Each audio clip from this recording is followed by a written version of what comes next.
Future Tamil நண்பர்களுக்கு வணக்கம். நாம் தமிழர் கட்சியினுடைய எதிர்காலம் குறித்து நம்மிடையே பேசுவதற்காக தோழர் மதன் அறிவீணன் வந்திருக்கிறார். தோழர் வாங்க. வணக்கம் தோழர். சமீப நாட்களாக நாம் தமிழர் கட்சியினுடைய ஆடியோ வீடியோ வந்து நிறைய லீக் ஆகுது இணையத்துல, ட்விட்டர்ல. சூர்யா சிவா தான் லீக் பண்ணிட்டு இருக்கிறாரு. இதை பத்தி எப்படி பாக்குறீங்க? ஏன்னா ஒரு கட்சியை வந்து அரசியல் ரீதியாக விமர்சிப்பது என்பது வந்து வேறு.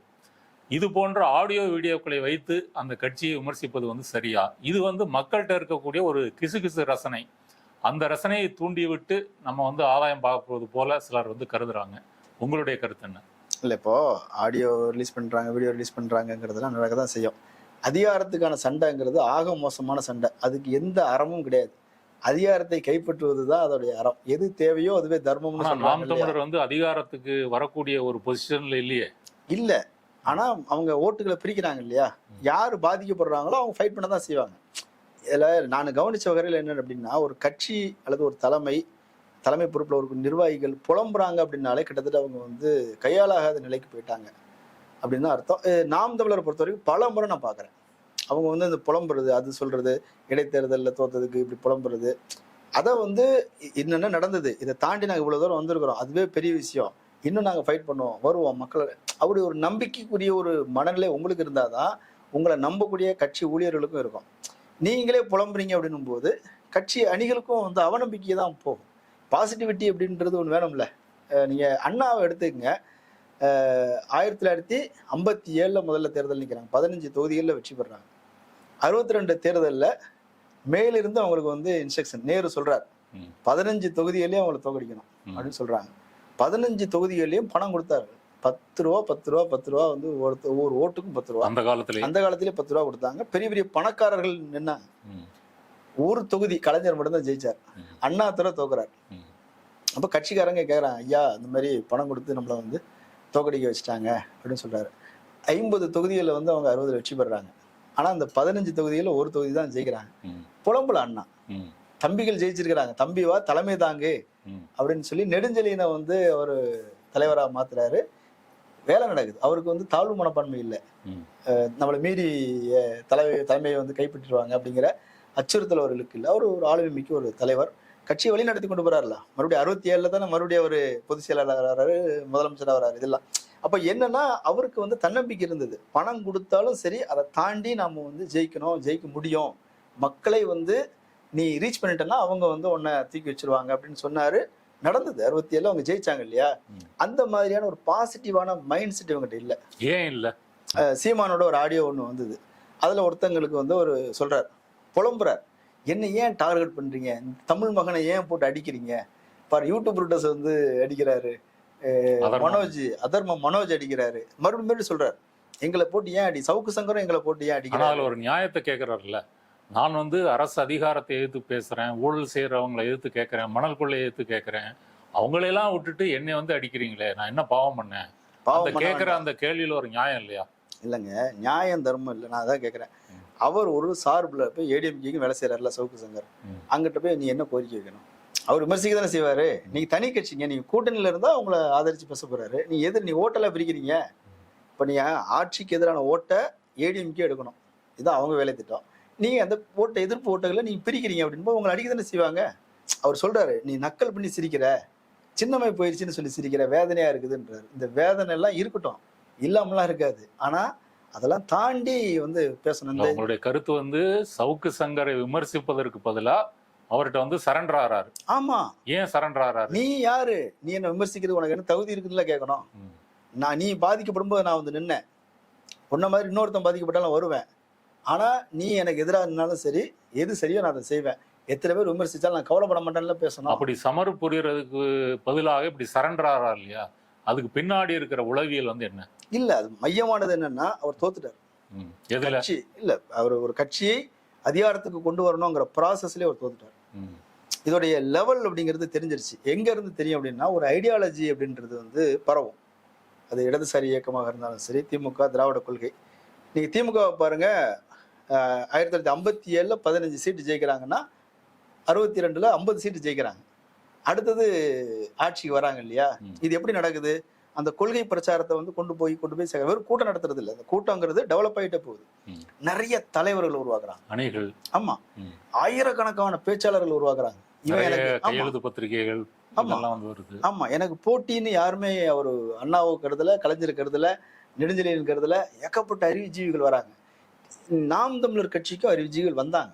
ஆக்சுவலா வந்து ஒரு மாற்று அப்படின்னு விரும்புறது யாரு அப்படின்னா மக்கள் கிடையாது. அந்த சமூகத்தை கவனித்துக் கொண்டிருக்கின்ற செயல்பாட்டாளர்களும் அறிவுஜீவிகளும் தான். அவர்கள் தான் அரசியலை கவனிப்பாங்க. ஒரு மாற்றம் வேணும் அப்படின்னு உணர்றாங்க இல்லையா? நீங்க சொல்றது வந்து 2010 நாம் தமிழர் கட்சி ஆரம்பிச்ச பிறகு ஆமா அறிவுஜீவிகள் நிறைய வராங்க. ஆமா, 2009லயே அந்த அவங்க களத்துல இருக்கிறாங்க. போராட்டத்தினூடாக திமுக அரசின் மீது அவங்களுக்கு கோபம் வருது. திமுகவும் காங்கிரஸும் துரோகம் செய்து விட்டதுங்கிற உணர்வு வந்து சமூகம் முழுக்க பத்திக்குது.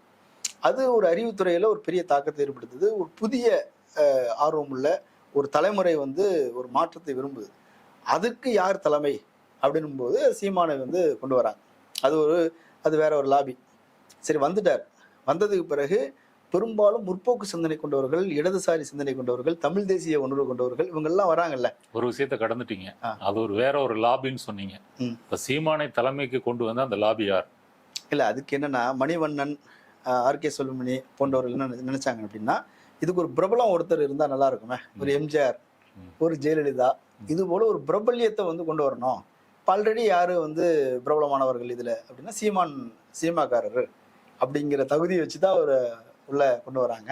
மீதியெல்லாம் நாடகம். அது வந்து நான் வந்து ஒருங்கிணைப்பாளர் தான், நான் தலைவர் கிடையாது அப்படிங்கறதெல்லாம் மக்களை ஏமாத்துறதுக்கு, அணிகளை ஏமாத்துறது. இவங்களோட சசிகலா நடராஜன் அவரும் உண்டு இல்ல, அவங்க வந்து அதை கேப்சர் பண்ணிக்கிட்டாங்க. அப்ப அவங்க அதிகாரத்துல கிடையாது. எப்பவுமே ஒரு கட்சிங்க அதிகாரத்துக்கு வருவதற்கான ஒரு கட்சி, வலிமை மிக்க ஒரு கட்சி தனக்கு ஆதரவு சக்திகளை திரட்டிக்குள்ளதான் செய்யும். அது வந்து நீங்க விசிக கூட அவங்க தூக்குவாங்க, சிபிஎம் தூக்குவாங்க, சிபிஐ தூக்குவாங்க, எல்லா கட்சியும். காங்கிரஸ் தூக்கி இருக்கிறாங்க, தமிழ் மாநில காங்கிரஸ் கொண்டு வந்திருக்கிறாங்க.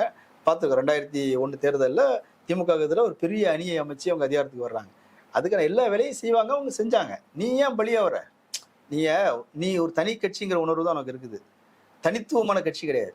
நான் ஒரு தனித்துவமான கட்சி, கம்யூனிஸ்ட் கட்சிங்கிறது தனித்துவமான கட்சி, அந்த ஐடியாலஜி வேற யார்ட்டையும் கிடையாது. திராவிட இயக்கங்கிறது தனித்துவமான கட்சி, அந்த ஐடியாலஜி வேற யார்ட்டையும் கிடையாது. திமுக உருவாகிற காலத்தை சொல்றேன். நாம் தமிழர் கட்சியோட தனித்துவம் என்ன இருக்குது அதுல? நாம் தமிழர் வந்து இது மாதிரி வந்து தமிழ் மக்கள் தான் இங்க வந்து ஆள வேண்டும். இது வரைக்கும் வந்தேரிகள் வந்து ஆண்டுகிட்டு இருக்கிறாங்க.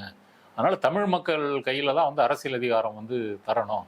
என் கையில் அதிகாரத்தை கொடுங்க, தமிழ்நாட்டையே நான் தேனாரும் பாலாரும் ஓடுற மாதிரி மாத்துறேன் அப்படின்னு அவர் ஒரு கொள்கையை முன்வைக்கிறார். இல்ல, தமிழ் தேசிய அரசியலை முன்வைக்கிறார். இல்லங்க, அதுலதான் பிரச்சனை. அது தமிழ் தேசிய அரசியல் கிடையாது. ஒரு நபர் முதலமைச்சராக ஆசைப்படுறதுங்கிறது தமிழ் தேசியம் கிடையாது. நீங்க ஒரு தமிழர் ஒருத்தர் ஆளணும் அப்படின்னா அன்புமணியை ஆதரிச்சு போங்க. உங்களோட பலமான கட்சி தானே. உங்களுக்கு என்ன முரண்பாடு இருக்குது? உங்க ஐயா தானே அவரு. எடப்பாடி தமிழர் தான். ஓபிஎஸ் சுத்த தமிழர், உங்களுக்கு பிடிச்ச தமிழர், முக்குளத்தோர் தமிழர். அப்புறம் என்ன? அது இல்ல, நீ அதிகாரத்துக்கு வரணும்னு ஆசைப்படுறேங்கிறத தான் சுத்தி விக்ஸுங்கிறத சுத்தி எழுதுவாங்க இல்லையா, அந்த மாதிரி சொல்லிட்டு இருக்கிறாரு. அது இல்ல, அது ஒரு அரசியல் வேலை திட்டமாக இருக்க முடியாது. ஏன் அப்படின்னா, நீ ஒரு நபரை முன்னிறுத்தும் போது உன் தகுதி என்னங்கிறதும் வரும். இப்ப எப்படி ஆயிடுச்சு இந்த ஆள் யாரு அப்படின்னா, ஒரு சர்வாதிகாரி, யாரையும் மதிக்க மாட்டாரு, அன்பான சர்வாதிகாரி. அதைத்தான் அந்த அன்பான சர்வாதிகாரி தான் பாக்குறோமே. பிசுருங்கிறாரு, மசுருங்கிறாரு, கெட்ட வார்த்தை போட்டு பேசுறாரு, எல்லாரையுமே கேவலமா தான் பேசுறாரு. நீ அடிப்படையில நாம் தமிழர் கட்சியுடைய பிரச்சனை நான் பார்க்கிறது வந்து ஒரு தனித்துவமான சித்தாந்தம் அதுகிட்ட கிடையாது. அதனாலதான் அவங்க வந்து சைவத்தை பிடிச்சு முன்னேற முடியுமா, வைணவத்தை பிடிச்சு முன்னேற முடியுமா, சுற்றுச்சூழலை பிடிச்சு முன்னேற முடியுமா?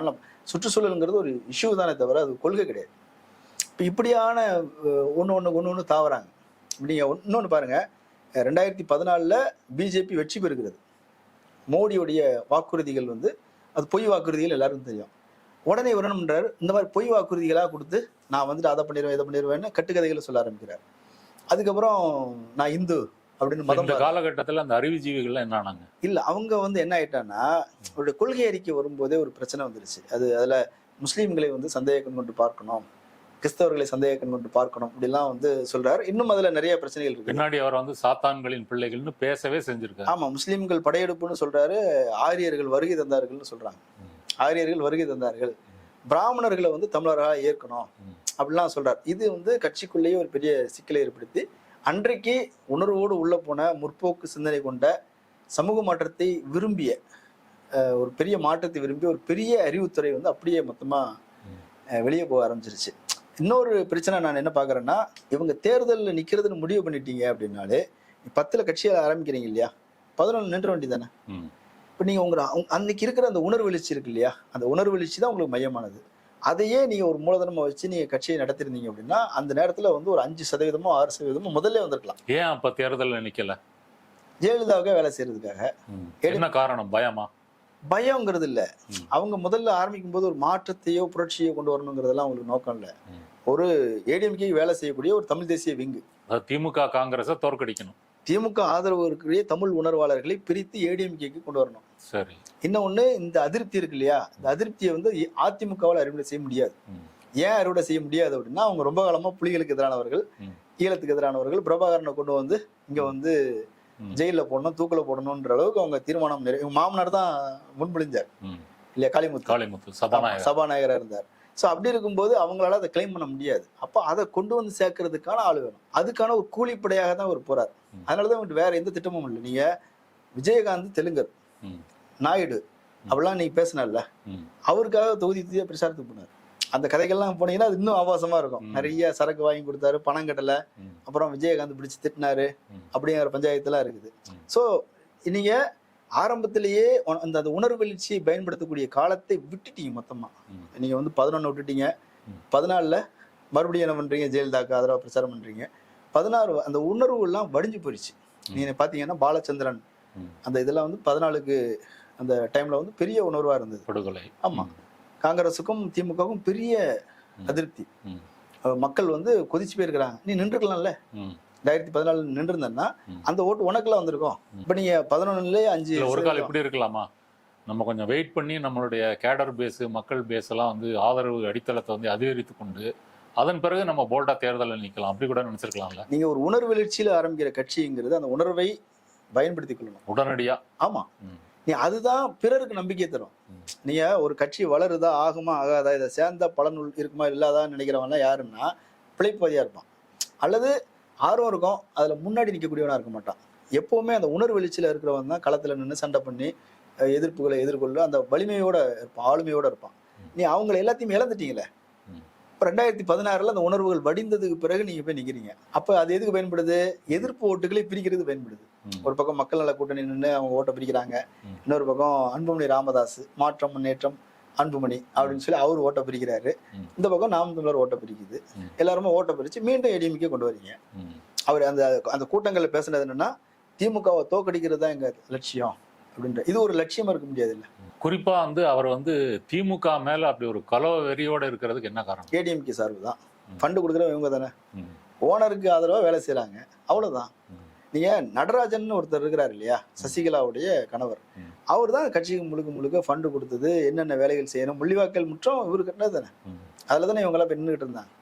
ரெண்டாவது சீமான் திருமணம் ஆன பிறகு வந்து அந்த இதுல காலில எல்லாம் விழுந்து கும்பிடக்கூடிய காட்சிகள்லாம் இருக்கு. ஆமா, இப்படி எல்லா வகையிலையும் நீ பாத்தீங்க அப்படின்னா ஏடிஎம்கே சார்புன்னு போய் நின்னது பிறகு உன் ஆதரவு சக்தி எல்லாம் ஏடிஎம்கேக்கு போனதுக்கு பிறகு நீ என்னத்தை வச்சு கட்சியை கட்டுறது நடத்துறது? சரி, இப்போ உங்க வாதப்படி வந்து அப்படி அறிவுஜீவிகள் போயிட்டாங்க, ஒரு கொள்கை இல்லை, ஏடிஎம்கேக்கு ஆதரவா செயல்படுறாங்க, இதெல்லாம் ஓகே.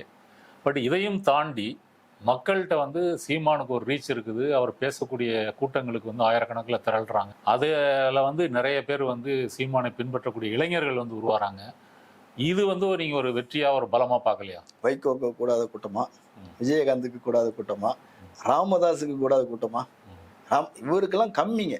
நான் பார்த்த வகையில சொல்றேன், இந்த சோசியல் மீடியான்னு ஒண்ணு இல்லை அப்படின்னா நாம் தமிழர் 1% கூட இப்ப ரீச் பண்ணியிருக்காரு. நீங்க அவங்கெல்லாம் வந்து சோசியல் மீடியா இல்லாத காலத்துல வளர்ந்து ஒரு ஆளுமையாக நின்று ஓட்டுகளை வந்து பெற்றாங்க. நீ உன்னுடைய லெவலை ரீச் பண்ணிட்ட. சோசியல் மீடியாவுடைய ரீச் எவ்வளவோ அந்த அளவுக்கு நாம் தமிழர் போயாச்சு. இதுக்கு மேல யார் ஓட்டு போட? இதுக்குள்ளதான் என்ன ஆயிடுச்சுன்னா இதுல உனக்கு எதிரான கருத்துக்குன்னு வருது, நீ எக்ஸ்போஸ் ஆகிற நிறைய வகையில வந்து நீ வந்து நீங்க ஒரு கொள்கைங்கிறது ஒண்ணு இல்லை அப்படின்னும் போது அதை நடைமுறை தேவை அல்லது சாத்தியம் அப்படின்றது இல்லை, இதெல்லாம் கட்டுக்கதை அப்படின்னு மக்கள் உணர ஆரம்பிக்கிறாங்கல்ல. அப்போ நீ வந்து கதைகளா சொல்ற, பிரபாகரனுக்கு எனக்கு உள்ள உறவுகள் குறித்து பேசுற, ஆமக்கறி இட்லி கறி எல்லாமே கேள்வி பொருளா மாறிடுச்சுல்ல. இப்போ இதெல்லாமே சேரும்போது என்ன ஆகும் அப்படின்னா அவநம்பிக்கை உருவாகுது. இருந்தாலும் ஏன் இருந்தாங்க, இது நம்ம உருவாக்கின கட்சி, அண்ணன் வந்து சில தப்பா போறாரு, இருந்தாலும் நம்ம விட்டுறக்கூடாது, இது நம்ம சமூகத்தின் தேவைக்காக தமிழ் உணர்வுல இருந்து இன உணர்வுல இருந்து அப்படின்னு வந்தவங்க இருந்தாங்க. ஆனாலும் அவங்களுக்கு ஏன் அதிருப்தி ஆகுது அப்படின்னா அதுல முக்கியமான பிரச்சனை அப்படின்னு பாக்குறது வந்து ஐடியாலஜிக்கலா அவங்க ஃபெயிலியர்னு தெரியும். இருந்தாலும் தமிழர் அப்படிங்கிற ஒரு இதோ ஒன்று இருக்குது. ஆனா அமைப்பு ரீதியான பிரச்சனை இருக்கு இல்லையா. நீ என்னைக்கு வந்து மென்மையான சர்வாதிகாரம் அன்பான சர்வாதிகாரம்னு நீங்க சொல்லிட்டீங்களோ அன்னைக்கே அது முடிஞ்சு போச்சு. கட்சிக்குள்ள ஜனநாயகமே இல்லை. மேலிருந்து கீழே வரைக்கும் சர்வாதிகாரம் தான். எல்லாருமே அங்க வந்து கட்சியோட ஓனர் மாதிரி தான் நடந்துக்கிறாங்க. இல்ல இந்த மாடல் வந்து இப்போ பிஜேபி எடுத்துக்கிட்டீங்கன்னா அது வந்து ஒரு கேடர் பேஸ்டு பார்ட்டியா இருந்தது. ஆனா மோடி அமித்ஷா வந்த பிறகு அவங்களுடைய தலைமையின் கீழ், குறிப்பா மோடியின் தலைமையின் கீழ் அங்கேயும் வந்து சர்வாதிகாரம் தான். அப்படிப்பட்ட கட்சியா இருக்கு. இல்ல ஆந்திராவில் எடுத்துக்கிட்டீங்க அப்படின்னு சொன்னா என் டி ராமாராவ் வந்து அப்படிதான் கட்சி ஆரம்பிச்சாரு. எம்ஜிஆர் வந்து சர்வாதிகாரம் தான், ஜெயலலிதாவும் சர்வாதிகாரம் தான். அப்ப இதுக்கெல்லாம் ரோல் மாடல் இருக்கு. இல்ல அதுல அதுலதான் வித்தியாசம் இருக்குது. இப்ப எம்ஜிஆர் வந்து கட்சியோடைய பொதுக்குழுவை கூட்டுவார். கூட்டி அங்க ஒரு அஜெண்டாவை முன்வைத்து வேலை திட்டம் கொள்கை என்னவோ அதை வச்சு விவாதிப்பாங்க. அதுல வந்து கோவை செழியன் ஒன்று பேசுவார், இரா நெடுஞ்செழியன் ஒன்று பேசுவார், நாஞ்சில் மனோகரன் ஒன்று பேசுவார், விவாதிப்பாங்க. அங்கேயும் அறிவுஜீவிகள் திமுக இருந்து போனவங்க தான். எம்ஜிஆருக்கு அறிவு குறைவா இருக்கலாம், ஆனா இங்க இருந்து நிறைய பேர் போயிருந்தாங்க, விவாதிப்பாங்க ஒவ்வொரு நிலைப்பாடு. நீங்க அதிமுகங்கிறது அகில இந்திய அண்ணா திராவிட முன்னேற்ற கழகம்னு மாறும்போது விமர்சிச்சாங்க கட்சிக்குள்ள. Final decision MGR. திமுக எப்படி இருக்கும் அப்படின்னா அதே நேரத்துல பெரும்பான்மை முடிவுன்னு இருந்தது. அது ஜனநாயகம். இங்க ஒரு வரம்புக்குட்பட்ட ஜனநாயகம் இருந்தது இல்ல. இங்க எப்போ பொதுக்குழு கூட்டம் வந்து நீங்க பாத்தீங்க? எனக்கு தெரிஞ்சு 2வது பொதுக்குழு 3வது பொதுக்குழு நடந்திருக்குது. அதுல கட்சியின் கடந்த கால செயல்பாடுகள் குறித்து என்ன விவாதிச்சிருக்கிறாங்க, அதுல என்ன சரி என்ன தவறு, நம்ம என்ன தவறு செஞ்சிருக்கிறோம், அதை சரி செய்வதற்கு என்னென்ன செய்யணும்னு ஒரு அறிக்கை முன்வைக்கப்பட்டிருக்குதா? ஏதாவது ஒரு, இப்போ நீங்க கம்யூனிஸ்ட் கட்சியில பாத்தீங்கன்னா ஒரு அறிக்கை முன்வைக்கப்படும். திமுகவில் வந்து அறிக்கையை வந்து அப்படி முன்வைக்கலாம் கூட ஒரு நபர் வந்து பேசுவார், என்னென்ன தவறுகள் செஞ்சிருக்கிறோம், அல்லது வந்து நம்ம தேர்தலில் பங்கேற்பது குறித்து முடிவெடுக்கணும். எல்லாம் ஓட்டு போட்டாங்க. தேர்தலில் பங்கேற்பதா வேண்டாமா அப்படின்னு திமுகவில் தேர்தல் நடந்தது. கட்சி நிர்வாகிகள் ஓட்டு போட்டாங்க. அதுபோல வந்து அந்த தனிநாடு கோரிக்கை அதை கைவிடுவது குறித்து விவாதிக்கப்பட்டு டிசிஷன் எடுக்கிறாங்க. நீங்க பிரதான கொள்கை சார்ந்த விஷயங்கள் அர்ஜென்ட்டுக்கு வந்து தனியாவே ஒரு கூட்டத்தை போட்டு அவங்க வந்து செய்யறாங்கல்ல, விவாதிச்சு பெரும்பான்மை அடிப்படையில தேர்தல் நடத்தி ஒரு முடிவு எடுக்கிறாங்கல்ல. அதுபோல என்னைக்காவது இங்க நடந்திருக்குதா? நீங்க ஒரு ஜனநாயகம் இருக்குது. இல்ல ஒருவேளை எப்படி சொல்லலாமா, இது வந்து சீமான் என்ற ஒரு தனிநபரது பேச்சு, ஆளுமை, பர்சனாலிட்டி, கரிஷ்மா, இதை மட்டும் வைத்துக்கொண்டு முதலீடாக வைத்துக்கொண்டு இந்த கட்சி ஆரம்பிச்சதுனால இந்த பிரச்சனைகளை சந்திச்சுக்குது அப்படி சொல்லலாமா? இல்ல அப்படியும் இல்ல. உணர்வு அப்படிங்கறது மட்டும் வச்சுக்கிட்டு ஆரம்பிக்கிறாங்க. உணர்வுங்கிறது கொள்கை கிடையாது, உணர்ச்சி. ஆமா, உணர்ச்சி. இப்ப நீங்க வந்து என்ன ஒருத்தன் அடிச்சிட்டான், அவனை பழி வாங்கணுங்கிறது உணர்ச்சி. இந்த உணர்ச்சி எவ்வளவு நேரத்துக்கு இருக்கும், எவ்வளவு நேரத்துக்கு இருக்கும்? நான் முயற்சி பண்ணிட்டே இருக்கிறேன். அப்புறம் பொதுக்கூட்டத்துல சீமான ஆவேசமா பேசும்போது உணர்ச்சி இருக்கும். ஆமா. அப்புறம் நைட்டு ஹோட்டலுக்கு போய் புரோட்டா சாப்பிட்டு வீட்டுல போய் படுத்தா காலைல உணர்ச்சி வடிஞ்சிரும். ஆமா, அவங்கவுங்க தேவைகள் ஒண்ணு இருக்குல்ல. அப்போ நீங்க உணர்ச்சியை வச்சுக்கிட்டு ரொம்ப ஈழத்துல வந்து நீங்க ஆரம்பத்துல கட்சி கட்டுற முறையை பார்த்துருக்கணும். வேற உலகத்துல வேற எந்த கட்சியும் அப்படி பண்ணிருக்க மாட்டாங்க. ஆல்பம் வச்சிருப்பாங்க, அதுல வந்து ஒவ்வொரு பக்கத்துலயும் பணமா இருக்கும். வெட்டுப்பட்டது, சுடப்பட்டது, கொல்லப்பட்டது, இவங்க இறந்தது, இவங்க இறந்தது, முள்ளிவாய்க்கால் எனப்படுவதையோ மக்கள், ஈழத்தமிழ் மக்கள் கொல்லப்பட்ட காட்சி. ஆமா, காட்சிகள். இதை மட்டுமே வச்சு பாரு பாரு பாரு பாரு பாருன்னா கட்சி கட்டுறாங்க. இந்த உணர்ச்சி எவ்வளவு நாளைக்கு இருக்கும்? திமுக வந்து தனிநாடு கோரிக்கைன்னு ஒண்ணு, திராவிட நாடு தனிநாடு கோரிக்கைன்னு, அவங்களும் தமிழ் தேசியம் தான். அது மொழியால் பிரிவோம், இனத்தால் ஒன்றுபடுவோம். அவங்க வந்து திராவிட நாடுகளின் கூட்டமைப்புன்னு சொன்னாங்க. தெலுங்கு, கன்னடம், மலையாளம், தமிழ் இவங்கெல்லாம் சேர்ந்து ஒரு கூட்டரசை வந்து நம்ம உருவாக்குவோம். உள்ளுக்குள்ள தனி அரசுகள் இருக்கும். தமிழ் தேசிய அரசு, மலையாள தேசிய அரசு, கன்னட தேசிய அரசு, இனத்தால் ஒன்றுபடுவோம், மொழியால் பிரிவோம் அப்படிங்கிற ஒரு கூட்டமைப்பு சார்ந்த ஒரு டெமோக்ரஸியான ஒரு ஸ்டேட்டை தான் அவங்க சொன்னாங்க. ஸோ அவங்க தர்க்க ரீதியா எல்லா வகையிலும் ஸ்ட்ராங்கா இருக்கிறாங்கல்ல. அவங்களுடைய திட்டம் தெளிவா இருந்தது இல்லை, என்ன செய்ய போறோம், என்ன தேவை இருக்குது, சமூகத்தின் பிரச்சனைகள் குறித்து அவங்களுக்கு ஒரு பார்வை இருந்தது. வர்க்க பிரச்சனையை பற்றி ஒரு கண்ணோட்டம் இருந்தது, சாதிய பிரச்சனை குறித்து ஒரு கண்ணோட்டம் இருந்தது. எதை முதல்ல தீர்க்கணும் அப்படின்னும் போது சாதி பிரச்சனையை தான் முதல்ல தீர்க்கணும்னு அவங்களுக்கு ஒரு கருத்து இருந்தது. அதுல அவங்க காரணங்கள் சொன்னாங்க. அதுக்கு புரட்சியா அல்லது வந்து சீர்திருத்தமா அப்படின்னு அவங்களுக்கு ஒரு நிலைப்பாடு இருந்தது. சீர்திருத்தம்னு ஒரு நிலைப்பாடு இருந்தது. வன்முறையா அகிம்சையா அப்படின்றதுல அவங்களுக்கு ஒரு நிலைப்பாடு இருந்தது. எல்லாத்திலயும் அவங்களுக்கு ஒரு நடைமுறை சார்ந்து அவங்க என்ன பேசுனாங்களோ அதை செஞ்சாங்க. நடைமுறை சாத்தியம் அதுல இருந்தது. மக்கள்கிட்ட கொண்டு போய் சேர்த்தாங்க. ஆமா, இது நமக்கான கட்சின்னு அவங்க ஃபீல் பண்ணாங்க, கட்சிக்குள்ள வந்தாங்க. ஸோ உணர்வுங்கிறது அரசியல் உணர்வா இருந்தது. ஆனா நீங்க சொல்ற அந்த உணர்ச்சியால் திரட்டப்பட்ட கூட்டம்னாலும் அதுல வந்து சீமான் வந்து ஒரு மாற்று திட்டத்தை முன்வைக்கிறாரு. அது வந்து மண் வளம், மலை வளம், காட்டு வளம், உயிர் வளம், சுற்றுச்சூழல் வளம், மணல் வளம், நிறைய வளங்களை வந்து பட்டியலிடுறாரு. நான் இங்கே வந்து கார் உற்பத்தி வந்து செய்கிறாங்க, நிறைய மறைநீர் செலவழிக்குது, நான் வந்து வெளிநாட்டில் இருந்தால் கார் இறக்குமதி செய்வேன், அப்புறம் வந்து மணற்கொள்ளையை வந்து தடுத்து நிறுத்துவேன், ஊழல் வந்து இருக்காது, நெய்தல் படை கட்டுவேன். ஏதோ ஒரு வகையில் சரியாக தப்போ காமெடியாக இருந்தால் கூட அவரும் ஒரு மாற்று திட்டத்தை முன்வைக்கிறார்ல. இல்லை, அதான் அது நீங்கள் நம்மாழ்வார்கிட்ட இருந்து அதை அடிச்சு வராங்க. நம்மாழ்வார் வந்து ஒரு மாற்று சமூகத்தை உருவாக்குறவர் இல்லை. அவர் ஆக்சுவலா வந்து விளைவு எதிர்விளைவுன்னு ஒன்று இருக்குது. ஒரு சமூகம் வந்து முன்னேறி கொண்டு இருக்கும்போது தொழில்துறை வளர்ச்சின்னு ஒன்று வரும்போது சுற்றுச்சூழல் பாதிப்புன்னு ஒரு வருது. அதை வந்து ஒருத்தர் அட்ரஸ் பண்றாரு. ஸோ இந்த பயணத்துல இதை சரி செஞ்சுட்டு போங்கிறது தான் அவருடைய இது பேட்ச் ஒர்க். இது இதையே திட்டம்னு நீங்க வச்சீங்கன்னா அப்படி நீங்க பையன்கிட்ட வந்து படிச்சு இன்ஜினியரிங் முடிச்சுட்டு வந்திருக்கிறான். இப்போ நீ ஆடு மேய்க்க போகணும்னு ஒன்று இருக்குது, கம்பெனியில் வேலைக்கு போகணும்னு ஒன்று இருக்குது. ஆடு மேய்க்கிறத கம்பெனிக்கு வேலைக்கு போகிறதா? ஆடு மேய்க்கிறது இவர் ஒன்றும் சொல்லித்தர தேவையில்லை. இது வந்து 3 லட்சம் ஆண்டுகள் மனிதர்கள் வந்து உருவாகி படிப்படியாக ஆடு மேய்ச்சல் அப்படிங்கிறதெல்லாம் கற்றுக்கிட்டு மாடு மேய்க்கிறது ஒட்டகம் மேய்க்கிற வரைக்கும் தெரியும். அதோடைய வரம்பு என்னன்னு தெரியும். அடுத்து நம்ம எங்கே போகணும் அப்படிங்கிற கனவு இருக்கு இல்லையா? சமூகத்தை அடுத்த நிலைக்கு நகர்த்துற கனவு கம்யூனிஸ்ட் கட்சிக்கு இருந்தது, திராவிட இயக்கத்துக்கு இருந்தது, திராவிட கட்சிகளுக்கு இருந்தது. நீ என்ன பண்ற? இங்க இருந்து இங்க கொண்டு போகணும்னு சொல்ற. உன் கட்சிக்காரனே ஏத்துக்க மாட்டான்ல.